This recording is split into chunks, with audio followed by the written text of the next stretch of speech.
New numbers out this morning floored me. Floored me.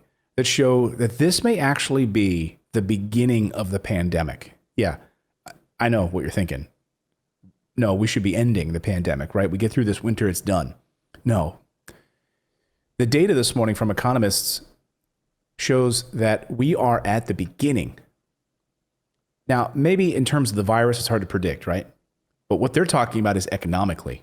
We're at the beginning of the economic trouble from this pandemic, just the beginning. And we haven't even begun to see the long-term reverberations of this pandemic yet. The new data out this morning, this stood out to me. This is the main number we should be focused on. And this is why the White House, Congress, Federal Reserve Chief Jerome Powell is calling for stimulus. He's been calling for this, the long-term unemployed. Take a look at this number. He's been saying the long-term unemployed is the real weight on our economy. And now we're seeing the numbers for the very first time. Look at the far right side of your screen. Because if you're a Republican in Washington, you're in the White House, and you're listening to Larry Kudlow and these other clowns, you're seeing, oh, wow, this is a V-shaped recovery. That's going down. Yeah, it's not. Look what's happening now. Look what's happening. There's one group of Americans right now that needs a fresh stimulus package more than about anybody else, and that's the 2.4 million people you see on your screen, and rising straight up. It's like a cliff. It's like a rocket going straight up. These people have been unemployed for more than 6 months. This is where the real trouble is, folks. So while you might want to say, see, if you look back in April, on your screen there, April, that's when that's when the recession ended, right? That's what you might think if you were ignorant. But according to this data, it shows that the recession may have looked like it ended back in April, with rising long-term unemployment acting then as a drag on the broader economy. So what you're seeing is that long-term unemployment is now coming home to roost. The long-term unemployment where people simply can't get jobs, or they're beyond that 6-month gap where typically in past, you all know this, when you're applying for a job and you've got your resume and someone's bringing you in to be hired and you're like, that's interesting. John, why have you been unemployed for 6 months? Can you explain that? Or I'm going to look at the person who's been in between jobs or is currently working and they're, so that 6-month gap is really the moment at which it becomes difficult for you to get another job. Now, hopefully, given the circumstances of this pandemic, employers are more forgiving, given the fact that there's a 6-month gap. I think they understand perhaps what's going on here. But not all of them do. The data shows that these people they're standing in the nude. They have nothing left. These people need a new stimulus ASAP. And more data out this morning shows that 1 in 5 Americans will run out of cash in the next 3 weeks. Now, I want to informally ask you right now, all of you that are watching, I think we have close to 7,000 people right now watching live. Let me know in the chat right now in the comments, how close are you to running out of money, being able to pay your bills? Or have you already hit that threshold? So this Forbes piece says 1 in 5 Americans are running out of cash. 1 in 5, that by election day, they will be out of money. I know what that feels like. I've been there. I had a foreclosure a number of years ago. I had a 500 credit score.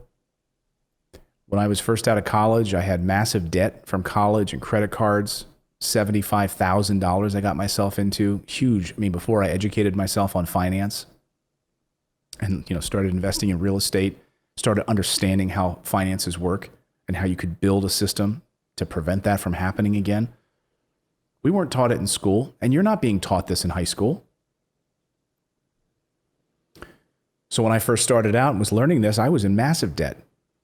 And I sat there with my credit cards on a spreadsheet looking at how much debt I had. And I didn't know how I was going to pay the rent or buy food, grocery store. I remember my dad sending me a check. I remember I cried. Here I was out of college, my dad puts a check in the mail to me for, I think it was like $700 for me to pay my rent. I mean, the fact that he could do that at the time, right? And I never asked for money from my parents like that. And I just remember crying, and then years later, I paid it back. When I became successful, I paid it back with interest. And I sent him a check for $5,000. And he called me crying. So I called him crying when he sent me a check. Then years later, he calls me crying. But most people are not in that situation. Most people don't have that ability right now. And they're waiting on their federal government to help them out. People who've worked hard their whole lives, worked and paid into this system, only to have big businesses bailed out, big businesses taken care of. But I know how difficult it is sitting there wondering, how am I going to pay the electric bill? How am I going to pay my rent? So I just kept doing cash advances on my credit card. You want to talk about one of the stupidest things you can do ever, but as a young person, think about it. I had college student loan debt, and then I'm using my credit card that I got at college, and I'm doing a cash advance, which is like, what is it? Like, to get cash out, it's like 22% interest or something ridiculous, just to be able to pay my rent. As a young television reporter, I was a political reporter making like $23,000 a year in Helena, Montana, going into debt every month because I didn't make enough. And I was stupid with my money, number one. But I know that fear just like permeates, because what are you going to do? Now we're seeing people are getting so desperate that people are robbing people's houses more. We're seeing people get increasingly desperate. There was a story yesterday about people now. You better be very careful while you're driving, because a rise in insurance fraud, where people are trying to get their cars hit by other people. So if you're driving, please do not tailgate people, because these insurance scams are happening. And this is popping up around the country now. What do? They're driving along. They stop short. You smash into the back of them. They claim that their neck is killing them. You just damaged their car. They did it on purpose so they can get insurance money from you. They're desperate. Desperate times call for desperate measures. And that's what's happening right now. And then meanwhile, I show you this number. 59 Americans own more wealth than half the country. Wrap your head around it. I can't get over it. 59 Americans.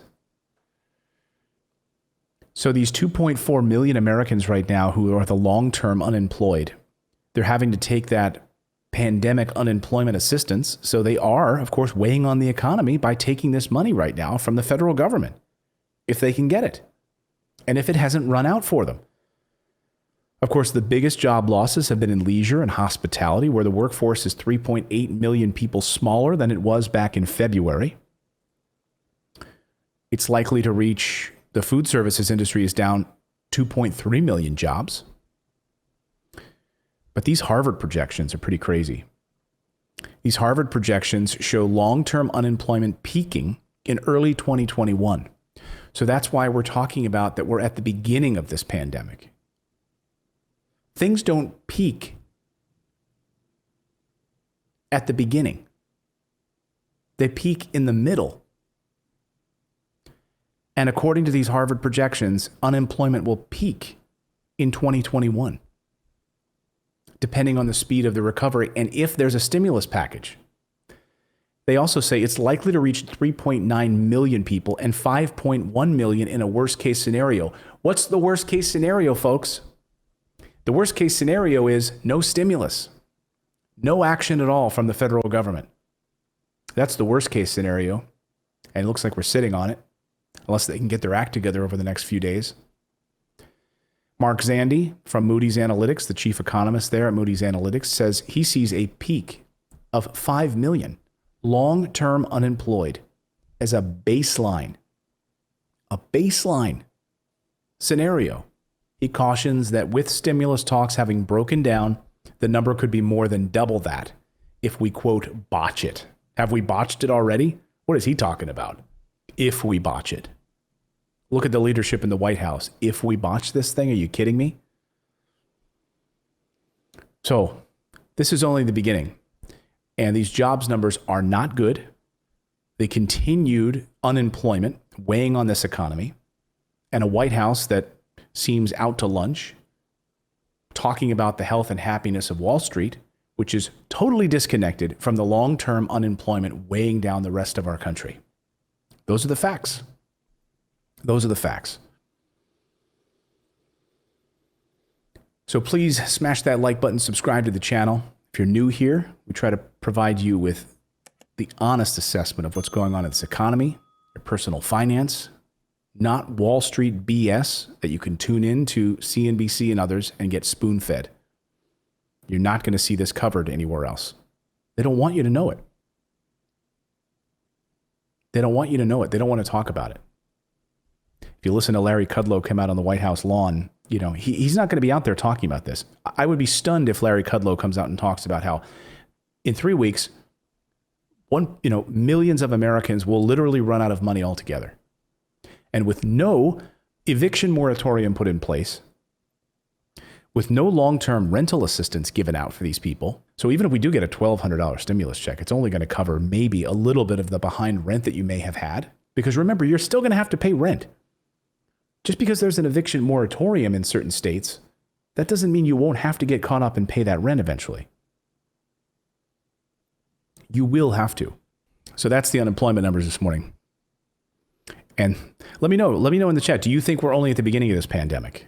Because the economic data shows us that we are. It's hard to swallow. We've been hearing that we're going to get through this. A vaccine is coming very, very soon. And that might be true. But that still doesn't stop the fact that so many people are unemployed and are losing their homes. A vaccine does not equal employment. A vaccine doesn't equal rent payments. And we don't even know if the vaccine will, will actually work or not.